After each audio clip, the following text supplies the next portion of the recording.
that the moment to call for that unity, international unity on this? Well, to reach out for them to work collectively with him? You know, Roger Cohen wrote about this over the weekend, actually, calling for a NATO force to be implemented, Article 5 to be implemented.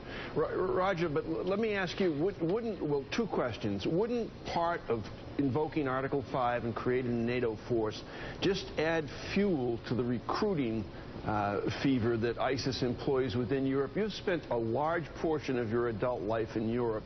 Isn't part of this something that is rarely mentioned by the president or by various politicians in this country, in that we are engaged in a generational war?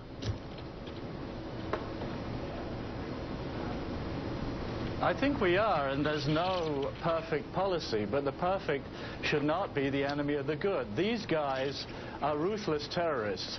All the evidence is that they're pretty poor soldiers. Kurdish forces have made big advances against ISIS. There's a lot that we can do. We don't have to, as the colonel said, put 100,000 troops in. President Putin has troops on the ground. Why shouldn't we have troops on the ground? Why should Turkey be allowed to continue to have a porous border with ISIS through which ISIS is being aided and abetted? I hope President Obama spoke very firmly to President Erdogan about this. And I just think it is unacceptable, as I said, to allow the reign to be held. If we are present on the ground, we can be part of the solution in Syria. President Putin has determined he has to be on the ground to be part of that solution. And to be the king of the slippery slope school of foreign policy, Bob Blackwell's phrase, as President Obama has been, is just it.